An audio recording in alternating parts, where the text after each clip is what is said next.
بسم اللہ الرحمن الرحیم۔ Well done. مصنف Mazhar Kaleem M.A، Imran series. Richard نے کار کاسموس کلب سے ذرا ہٹ کر روک دی تھی اور پھر وہ دروازہ کھول کر نیچے اتر آیا۔ اس کے ہمراہ دو ساتھی تھے، وہ بھی کار سے نیچے اترے اور پھر وہ تینوں تیز تیز قدم اٹھاتے کاسموس کلب کی طرف چل پڑے۔ باس، یہاں ایک ویٹر میرا واقف ہے، خاصا ہوشیار اور تیز آدمی ہے۔ میں زیادہ تر اس کلب میں آتا رہا ہوں، اس لیے وہ مجھ سے خاصا شناسا ہو چکا ہے۔ اگر آپ کہیں تو میں اسے ٹٹولوں؟ رچرڈ کے ایک ساتھی نے رچرڈ سے مخاطب ہو کر کہا۔ اوہ جانی، اگر ایسا ہو تو زیادہ بہتر ہے۔ کہاں ہے؟ بلاؤ اسے، رچرڈ نے چونک کر کہا۔ آپ یہیں رکیں، میں اسے لے کر آتا ہوں۔ میرا خیال ہے کہ اگر اسے ذرا بھی موٹی رقم دے دی جائے تو وہ ساری بات اگل دے گا۔ جانی نے کہا تو رچرڈ سر ہلاتا ہوا وہیں رک گیا، جبکہ جانی تیز تیز قدم اٹھاتا آگے بڑھتا چلا گیا۔ تھوڑی دیر بعد جب وہ واپس آیا تو اس کے ساتھ ایک ادھیڑ عمر آدمی تھا جس کے جسم پر ویٹروں جیسی وردی تھی۔ رچرڈ اسے ایک نظر دیکھتے ہی پہچان گیا کہ یہ شخص دولت کے بدلے اپنے آپ کو بھی فروخت کرنے سے گریز نہ کرے گا۔ جی صاحب فرمائیے، اس ویٹر نے قریب آ کر کہا۔ تمہارا نام کیا ہے؟ رچرڈ نے اس سے مخاطب ہو کر پوچھا۔ میرا نام مارٹن ہے جناب، جانی صاحب نے مجھے بتایا ہے کہ آپ کچھ معلومات چاہتے ہیں جن کے بدلے میں مجھے بھاری رقم مل سکتی ہے۔ مارٹن نے ہونٹ بھیجتے ہوئے کہا۔ ہاں، رچرڈ نے سر ہلاتے ہوئے کہا اور جیب سے ایک بڑا سا نوٹ نکال کر اس کے ہاتھ پر رکھ دیا۔ مارٹن نے بجلی کی سی تیزی سے نوٹ اپنی جیب میں منتقل کر دیا۔ اس کے چہرے پر اب مسرت کے آثار نمودار ہو گئے۔ سنو، کارلز ایڈورڈ کا ایک ساتھی میرے دوست کو ہوٹل سے سیویو سے لے کر سیاہ رنگ کی کار میں یہاں آیا ہے۔ میں یہ معلوم کرنا چاہتا ہوں کہ اس وقت کارلز اور وہ میرا دوست کہاں موجود ہیں، رچرڈ نے کہا۔ اوہ سیاہ کار، پھر وہ لازماً فلیکر ہوگا، لیکن وہ یہاں نہیں آیا کیونکہ باس آج یہاں نہیں آئے، وہ ہوٹل برگنزا میں اپنے اڈے پر ہیں۔ فلیکر آپ کے دوست کو لے کر وہیں گیا ہوگا، مارٹن نے جلدی سے جواب دیتے ہوئے کہا۔ ہوٹل برگنزا؟ وہ کہاں ہے؟ رچرڈ نے چونک کر پوچھا۔ اگر آپ مجھے ایسا ایک نوٹ اور دے دیں تو میں آپ کو وہ خفیہ اڈا بھی بتا سکتا ہوں جہاں باس موجود ہوتا ہے۔ یہ بتا دوں کہ یہ اڈا کم ہی لوگوں کو معلوم ہے۔ میں چونکہ کافی عرصے ہوٹل برگنزا میں رہا ہوں اس لیے مجھے معلوم ہے، لیکن ایک شرط ہے، آپ کسی کو بتائیں گے نہیں کہ میں نے آپ کو اڈے کے متعلق بتایا ہے، مارٹن نے کہا۔ سنو مارٹن، میں تمہیں ایک کی بجائے دو نوٹ دے سکتا ہوں، لیکن شرط یہ ہے کہ تم کسی طرح ہمیں یہ معلوم کر دو کہ کارلز اور ہمارے دوست اس اڈے پر موجود ہیں یا نہیں۔ اگر وہاں نہیں ہیں تو اس وقت کہاں ہیں؟ رچرڈ نے سخت لہجے میں کہا۔ نکالیے نوٹ، میں بھی معلوم کر لیتا ہوں، مجھے صرف برگنزا ایک فون کرنا پڑے گا اور بس، مارٹن نے کہا۔ اوکے جانی، تم اس کے ساتھ جاؤ، میں نہیں چاہتا کہ یہ ہم سے بلف کریں اور بعد میں اپنی جان سے بھی ہاتھ دھو بیٹھے، رچرڈ نے کہا اور جیب سے دو نوٹ نکال کر اسے مارٹن کے ہاتھ پر رکھ دیے۔ آپ فکر نہ کریں، کوئی بلف نہ ہوگا۔ آئیے مسٹر جانی، آپ بے شک ساتھ آ جائیں، مارٹن نے کہا اور تیزی سے مڑ گیا۔ جانی اس کے ساتھ چلا گیا۔ پھر تقریباً 10 منٹ بعد جانی اکیلا تیز قدم اٹھاتا ہوا واپس آیا۔ باس، باس، غضب ہو گیا، اس کارلز نے باس ایونز کو گولی مار دی ہے، وہ اسی تہخانے میں موجود ہے، جانی نے قدرے گھبرائے ہوئے لہجے میں کہا۔ کیا کہہ رہے ہو؟ باس ایونز کو گولی مار دی ہے؟ کیوں؟ رچرڈ نے بے اختیار اچھلتے ہوئے کہا۔ باس، مارٹن نے برگنزا ہوٹل میں ایک آدمی فلپ کو فون کیا اور اس سے کارلز کے متعلق پوچھا۔ اس نے اس سے کہا کہ ایک بڑی پارٹی اس کے ہاتھ میں ہے اور وہ اس پارٹی کو کارلز سے ملانا چاہتا ہے۔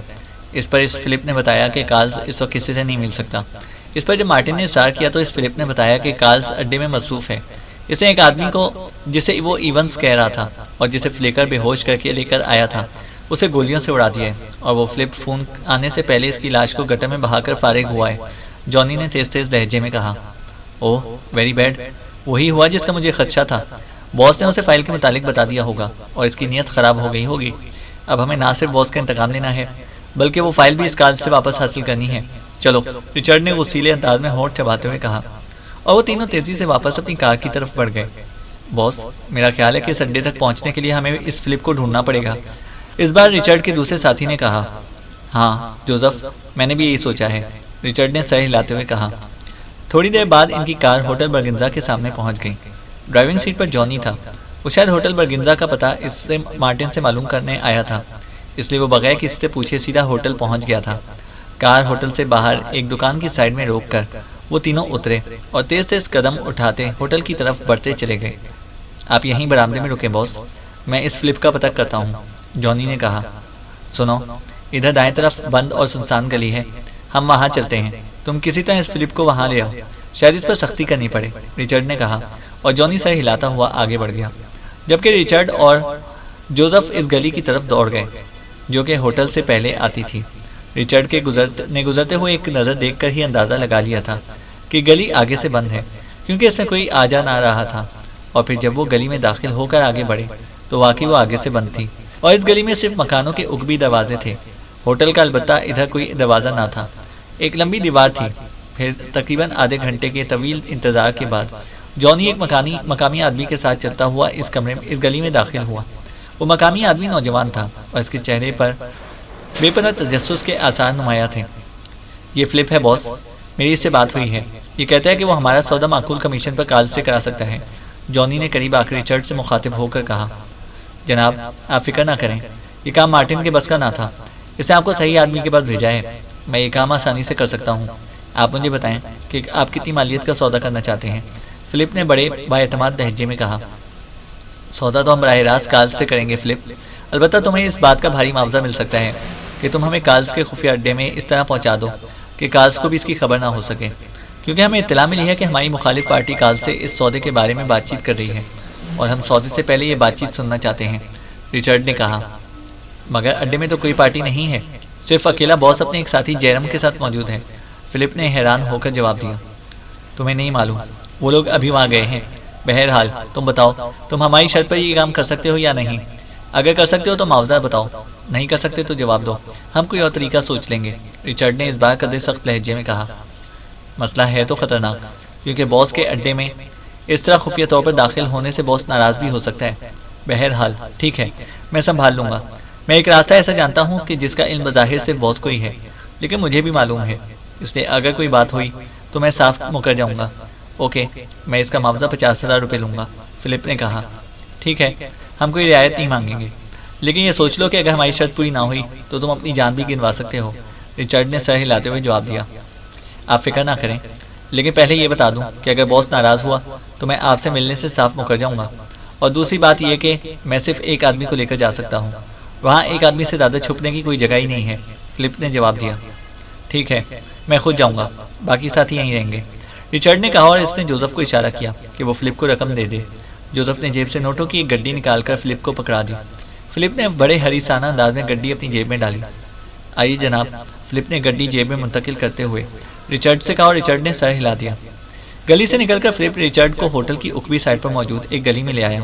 یہاں آخری کونے میں ایک دروازہ تھا جو کھلا ہوا تھا۔ یہ راستہ بظاہر تو اسٹور کو جاتا ہے، لیکن راستے میں ایک خفیہ دروازہ موجود ہے جہاں سے اڈے میں جایا جا سکتا ہے، فلپ نے ریچرڈ سے کہا، اور ریچرڈ نے سر ہلا دیا۔ دروازے سے گزر کر وہ ایک راہداری میں داخل ہوئے، پھر ایک جگہ راہداری دائیں طرف کو مڑ گئی، لیکن فلپ آگے جانے کی بجائے وہیں موڑ پر رک گیا تھا۔ یہاں سپاٹ دیوار تھی، مگر فلپ نے دیوار کی جڑ میں ایک مخصوص اینٹ پر 3 بار مخصوص انداز میں بوٹ کی ٹو ماری تو یہ سپاٹ دیوار درمیان سے پھٹی اور سائڈوں میں کھسک گئی۔ اب ایک خلاصہ نظر آ رہا تھا جس کی دوسری طرف سیڑھیاں نیچے جا رہی تھیں۔ یہ باس کا خفیہ اڈا ہے۔ سیڑھیوں کے اختتام پر جو کمرہ ہے یہ اسٹور ہے، یہاں سے دروازہ باس کے خاص دفتر میں کھلتا ہے۔ باس اگر کسی پارٹی سے بات چیت کرے گا تو اسی دفتر میں ہی کرے گا۔ جب آپ سیڑھیاں اتریں گے تو یہ دیوار خود بخود برابر ہو جائے گی۔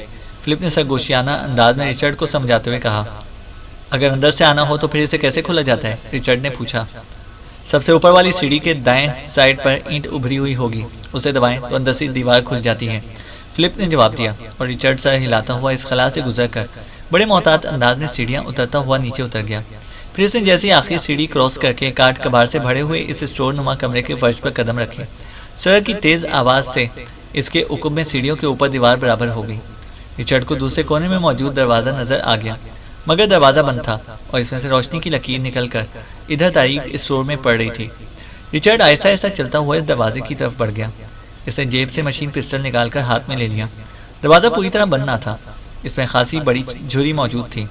ریچرڈ نے آگے بڑھ کر جھری سے آنکھ لگائی تو وہ چونک پڑا۔ دوسری طرف ایک کمرہ دفتر کے انداز میں سجا ہوا تھا۔ اس کی بڑی سی میز کے پیچھے ایک لمبا تڑنگا اور ٹھوس جسم کا مالک آدمی بیٹھا ہوا تھا۔ اس کے چہرے پر سخت گہری اور درشتی نمایاں تھی۔ وہ میز پر موجود کسی تصویر والے البم پر جھکا ہوا تھا۔ ابھی ریچرڈ اس کا جائزہ ہی لے رہا تھا کہ پاس پڑے ہوئے فون کی گھنٹی بج اٹھی اور وہ آدمی چونک کر سیدھا ہوا، اور پھر اس نے ہاتھ بڑھا کر ریسیور اٹھا لیا۔ یس، کالز اٹینڈنگ، اس آدمی نے بھاری اور کرخت آواز میں کہا۔ ریچرڈ سمجھ گیا کہ یہی کالز ہے۔ وہ چند لمحے بعد دوسری طرف آنے والی بات سنتا رہا۔ ٹھیک ہے، ایونز کے ساتھیوں کو بھی تلاش کر کے ختم کر دو، جبکہ مادام پارکر کو تلاش کر کے اس سے فائل کا سودا کرنے کی کوشش کرو۔ اگر مادام پارکر بڑی قیمت لگا دے تو میں فائل اس کے ہاتھ فروخت کرنے کو تیار ہوں، کارلز نے اسی طرح سخت لہجے میں کہا، اور پھر دوسری طرف سے کچھ سنے بغیر اس نے ریسیور رکھ دیا۔ دوسرے لمحے اس نے میز کی سائڈ دراز کھولی اور اس میں سے ایک فائل نکالی۔ اس فائل کا کور دیکھتے ہی ریچرڈ چونک پڑا، کیونکہ یہی اس کی مطلوبہ فائل تھی۔ چونکہ فائل کچھ وقت تک اس کی تحویل میں رہی تھی، اس لیے وہ اسے بخوبی پہچانتا تھا۔ فائل اٹھا کر کارلز نے اپنی کرسی پیچھے ہٹائی اور پھر اس نے میز کے پائے پر بورڈ سے ٹھوکر ماری تو اس کی اکبی دیوار میں ایک چھوٹی سی الماری نمودار ہو گئی۔ اس الماری میں وہ فائل رکھی اور ایک بار پھر پائے کو ٹھوکر ماری تو الماری دوبارہ دیوار میں غائب ہو گئی، اور کارلز دوبارہ کرسی ٹھیک کر کے میز پر موجود البم پر جھکا ہی تھا کہ ایک دھماکے کی آواز سنائی دی۔ دھماکے کی آواز ایسے تھی جیسے کسی نے رات مار کر کوئی دروازہ کھولا ہو۔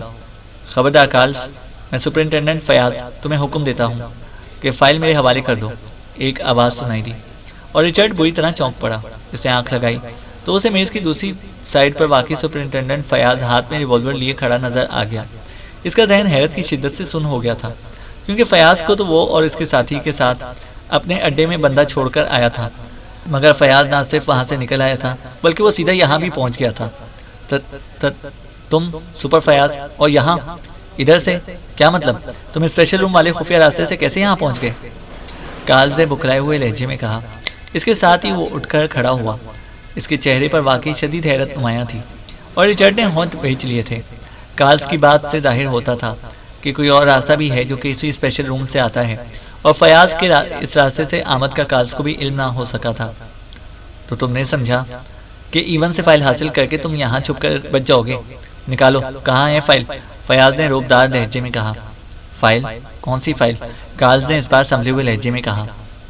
وہ فائل جو تم نے ایون سے حاصل کی تھی، فیاض نے غصیلے لہجے میں کہا۔ ایونز؟ کون ایونز؟ تم کیسی باتیں کر رہے ہو؟ اور سنو، تمہیں کیا حق پہنچتا ہے کہ تم اس طرح کسی معزز لوگوں کی پرائیویسی میں مداخلت کرو؟ جانتے ہو میرے تعلقات براہ راست وزیر اعظم سے ہیں، کارلز نے اس بار انتہائی کرخت لہجے میں کہا، اور اس کے ساتھ ہی وہ میز کی سائڈ سے نکل کر غیر محسوس طریقے سے فیاض کی طرف بڑھ گیا۔ میں کہتا ہوں کہ فائل نکالو، ورنہ، فیاض نے غصے سے چیختے ہوئے کہا، مگر اسی لمحے کارلز نے یکلخ اچھل کر لات ماری اور فیاض کے ہاتھ سے ریوالور نکل کر دور جا گرا۔ اب تم ہاتھ اوپر اٹھا دو سپر فیاض، اس بار کارلز نے غراتے ہوئے کہا۔ اب ریچرڈ کو اس کے ہاتھ میں ریوالور نظر آ رہا تھا۔ تم جانتے ہو مجھے؟ میں سپرنٹینڈنٹ فیاض ہوں، سپرنٹینڈنٹ فیاض نے ہونٹ چباتے ہوئے کہا۔ اچھی طرح جانتا ہوں، لیکن اب تمہاری لاش ہی یہاں سے باہر جائے گی، کارلز نے اسی طرح کرخت لہجے میں کہا، اور ریچرڈ نے دیکھا کہ ٹریگر پر اس کی انگلی حرکت کرنے والی تھی۔ میں تمہیں جیل میں سڑا دوں گا، ابھی انسپکٹر عارف یہاں پہنچ جائے گا، تم کیا سمجھتے ہو میں تمہیں گولی مار دوں گا؟ فیاض نے غصے سے چیختے ہوئے کہا، اور ریچرڈ نے بھی سر ہلا دیا، کیونکہ ایک لمحہ پہلے اسے بھی یہی خیال آیا تھا کہ وہ ان دونوں کو گولی مار کر فائل لے کر نکل جائے، لیکن فیاض کی بات سن کر اس نے اپنا ارادہ فوری طور پر بدل دیا تھا، کیونکہ اس طرح وہ پکڑا بھی جا سکتا تھا۔ اوہ، تو انسپکٹر عارف بھی تمہارے ساتھ ہے؟ اوکے، پھر پہلے مجھے انسپکٹر عارف کی خبر لینی ہوگی، وہ تم سے زیادہ ہوشیار اور چالاک ہے۔ دیوار کی طرف منہ کر لو، ورنہ میں گولی چلا دوں گا، کارلز نے انتہائی شفاف لہجے میں کہا، اور ریچرڈ نے دیکھا کہ جیسے ہی فیاض گھوما، کارلز نے انتہائی پھرتی سے ریوالور کو اچھال کر نال سے پکڑا اور پوری قوت سے بھاری ریوالور کے دستے سے فیاض کے سر پر زوردار ضرب لگائی، اور فیاض چیختا ہوا وہیں دیوار کی جڑ میں ڈھیر ہو گیا۔ آیا تھا مجھ سے فائل حاصل کرنے، نانسنس، میں پہلے اس انسپکٹر عارف کا بندوبست کر لوں، پھر اسے بھی دیکھتا ہوں، کارلز نے بڑبڑاتے ہوئے کہا، اور پھر تیزی سے واپس مڑ کر اسے میز پر موجود انٹرکام کا ریسیور اٹھایا اور ایک بٹن پریس کر دیا۔ کارلز بول رہا ہوں، سپرنٹینڈنٹ فیاض اسپیشل روم کے راستے سے اندر اڈے پر پہنچ گیا ہے، اور انسپکٹر عارف بھی یہاں پہنچنے والا ہے۔ ولسن کو کہو کہ وہ انسپکٹر عارف کو تلاش کرے، وہ اسے اچھی طرح جانتا ہے، اور پھر اسے بے ہوش کر کے اسی اسپیشل روم کے راستے اندر سیٹنگ روم میں پہنچا دے، اور ولسن کے ساتھ ہی چارلز کو بھی بھیج دینا۔ اور سنو، آئندہ اسپیشل روم میں میری اجازت کے بغیر کسی کو بھی داخل نہ ہونے دینا، کارلز نے چیختے ہوئے کہا، اور پھر ایک جھٹکے سے ریسیور رکھ کر وہ مڑا اور تیزی سے فرش پر بے ہوش پڑے ہوئے فیاض کی طرف بڑھ گیا۔ اسے سیٹنگ روم میں کرسی پر باندھ دو، کہیں ہوش میں نہ آ جائے، کارلز نے بڑبڑاتے ہوئے کہا، اور پھر وہ فیاض کو بازو سے پکڑ کر گھسیٹتا ہوا اسی دروازے کی طرف بڑھ گیا جدھر فیاض اس دفتر نما کمرے میں داخل ہوا تھا۔ ریچرڈ کے لیے یہ موقع غنیمت تھا۔ وہ بجلی کی سی تیزی سے دروازہ کھول کر دفتر میں آیا اور دبیز قالین پر دوڑتا ہوا میز کی عقبی طرف پہنچ گیا۔ وہ بے حد چوکنا تھا کیونکہ اسے خطرہ تھا کہ کارلز واپس آ جائے گا، لیکن شاید کارلز فیاض کو کرسی پر باندھنے میں مصروف ہو گیا تھا۔ اس نے جلدی سے جھک کر میز کے پائے پر ہاتھ پھیرا تو ایک جگہ بٹن اسے محسوس ہو گیا۔ اس نے اسے دبایا تو ہلکی سی سرسراہٹ کے ساتھ عقبی دیوار میں الماری نمودار ہو گئی۔ اس میں فائل موجود تھی۔ رچرڈ نے جلدی سے فائل اٹھائی اور واپس مڑا۔ مڑتے ہوئے اس کا پیر خود بخود دوبارہ اسی بٹن سے ٹکرایا اور سرسراہٹ سے الماری دوبارہ دیوار میں غائب ہو گئی۔ لیکن ظاہر ہے رچرڈ کو کسی کی پرواہ نہ تھی۔ اس کے لیے سب سے اہم مسئلہ اس فائل کو صحیح سلامت باہر نکال کر لے کر جانا تھا۔ اس نے واقعی اس قدر تیزی دکھائی کہ پلک جھپکنے میں وہ واپس کھلے ہوئے دروازے سے اسٹور میں پہنچ گیا۔ اس نے دروازے کے پٹ آہستہ سے دوبارہ بند کیے تاکہ اگر کارلز واپس آئے تو اسے معلوم نہ ہو سکے، اور پھر محتاط انداز میں قدم بڑھاتا وہ سیڑھیوں کی طرف بڑھ گیا۔ فائل اس کی کوٹ کی اندرونی جیب میں منتقل ہو چکی تھی۔ چند لمحوں بعد وہ سب سے اوپر والی سیڑھی پر پہنچ چکا تھا، اور پھر واقعی فلپ کے کہنے کے مطابق وہاں ابھری ہوئی اینٹ موجود تھی۔ اس نے اینٹ پر دباؤ ڈالا تو دیوار درمیان سے کھل گئی اور رچرڈ اچھل کر باہر راہداری میں آ گیا۔ راہداری اب بھی خالی پڑی تھی۔ اس کے باہر آتے ہی دیوار دوبارہ برابر ہو گئی۔ رچرڈ تیزی سے کھلے دروازے کی طرف بڑھ گیا۔ دروازے سے وہ گلی میں آیا اور پھر چند لمحوں بعد سڑک پر پہنچ گیا۔ اس کا دل بلیوں اچھل رہا تھا۔ کسی کو معلوم ہوئے بغیر فائل اس کے پاس پہنچ بھی گئی تھی۔ اب جبکہ ایونز مر چکا تھا، اب وہ خود اس گروہ کا لیڈر بن گیا تھا، اور اسے معلوم تھا کہ ایونز نے اس فائل کے لیے ایک پارٹی سے کس قدر بڑی رقم کا سودا کر رکھا تھا۔ اسے سب سے زیادہ مسرت اس بات پر ہو رہی تھی کہ کارل سمیت اب کسی کو بھی یہ معلوم نہیں ہے کہ فائل اس کے پاس پہنچ چکی ہے۔ اب وہ آپس میں لڑتے رہیں گے اور وہ اطمینان سے فائل لے کر ملک سے باہر نکل جائے گا۔ تھوڑی دیر بعد وہ اس گلی کے کنارے پہنچ گیا جہاں اس کے ساتھی موجود تھے۔ وہ وہیں بے چینی سے ٹہل رہے تھے۔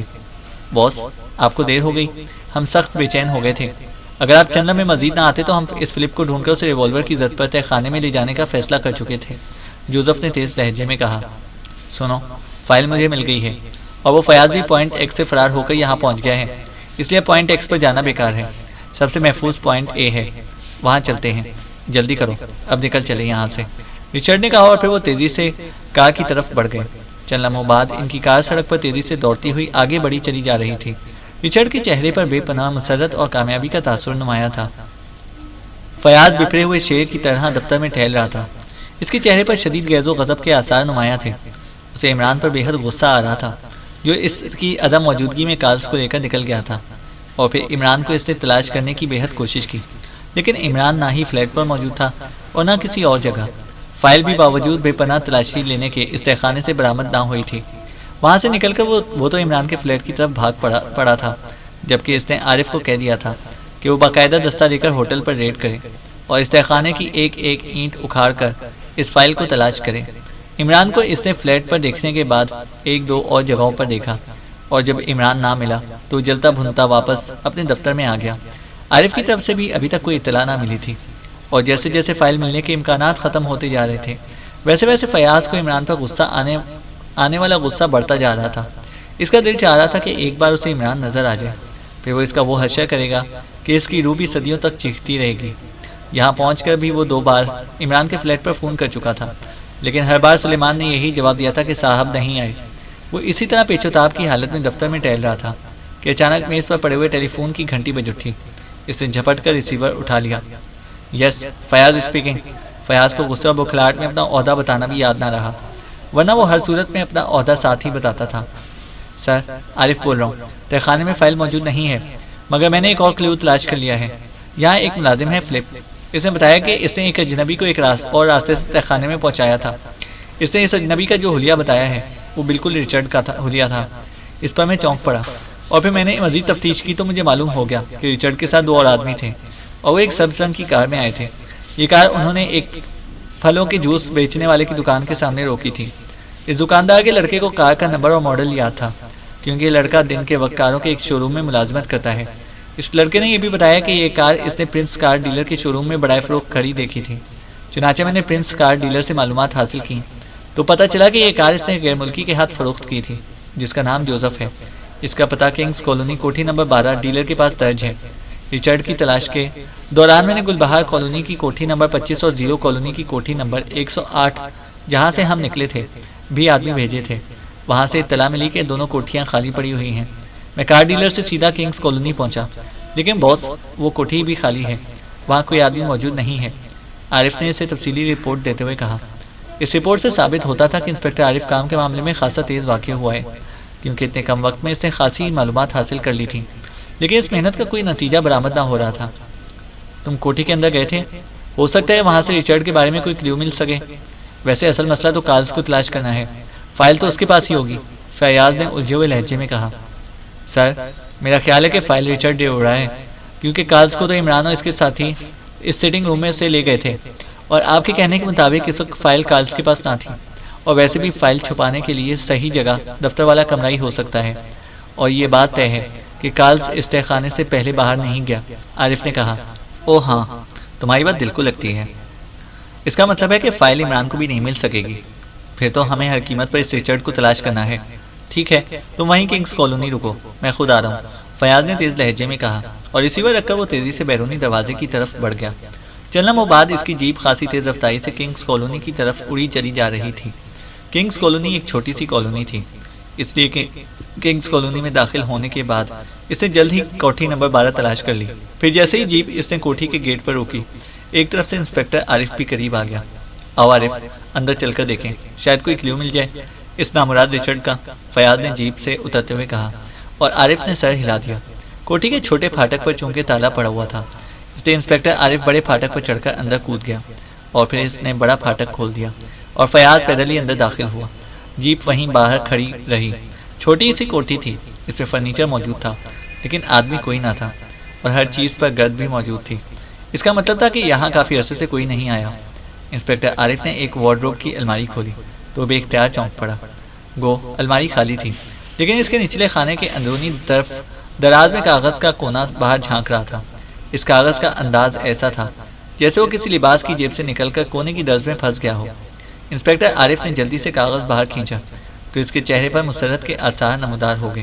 اس پر ریچرڈ کی طرف سے کسی کاؤنٹ کے نام رکا لکھا ہوا تھا کہ وہ اس کوٹھی کو چھوڑ کر اب گلستان کالونی کی کوٹھی نمبر 3 میں جا کر رہے۔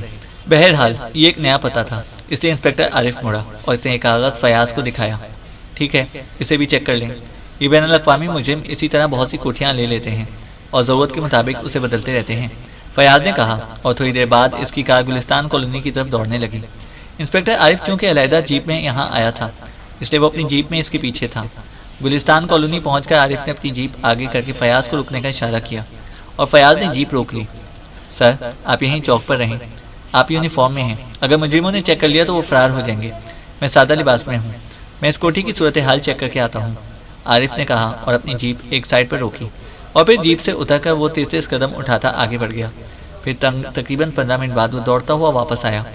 سر، ریچرڈ اندر موجود ہے، اس کے ساتھ 4 اور آدمی بھی ہیں، اور وہ سب فائل کو ملک سے نکالنے کے بارے میں باتیں کر رہے ہیں۔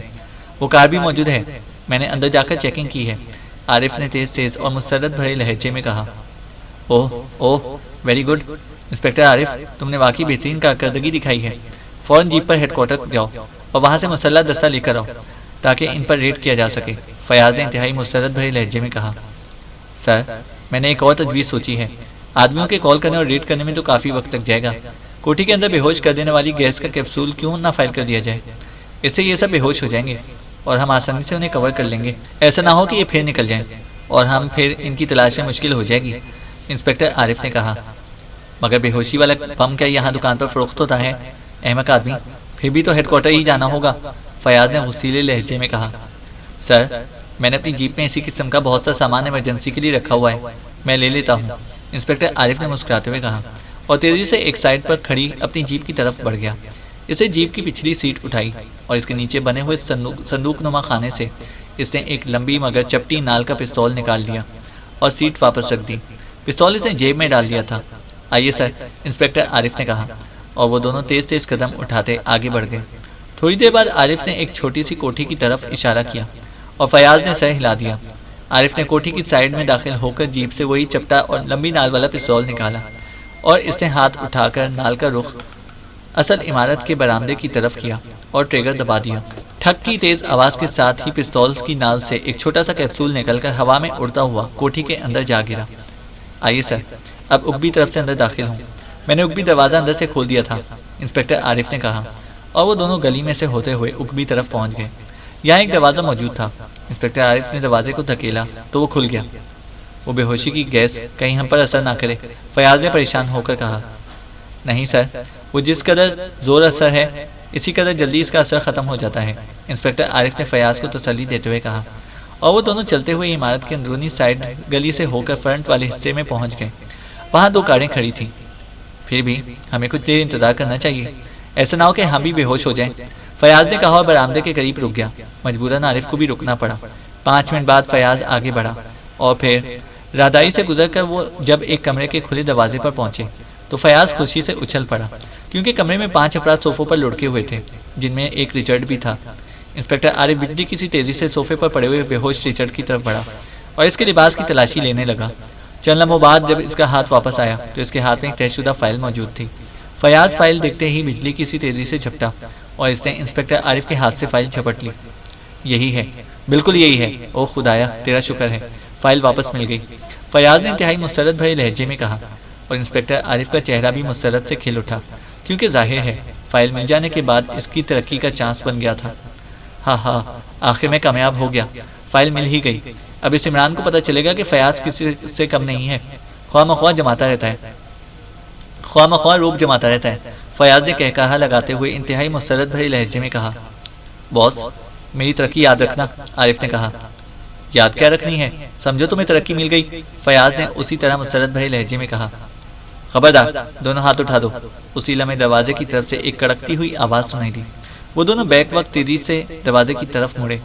دروازے پر ایک اجنبی ہاتھ میں ریوالور لیے کھڑا تھا، اور ظاہر ہے ریوالور کا رخ انہی کی طرف تھا، اور پھر اس سے پہلے کہ وہ کوئی اور بات کرتے اس اجنبی نے ریوالور دبا دیا اور کمرہ ریوالور کے دھماکوں اور ان دونوں کے حلق سے نکلنے والی چیخوں سے گونج اٹھا۔ چینل کو سبسکرائب کریں اور بیل آئیکن کو پریس کریں تاکہ ہماری ہر اپڈیٹ آپ کو بر وقت مل سکے۔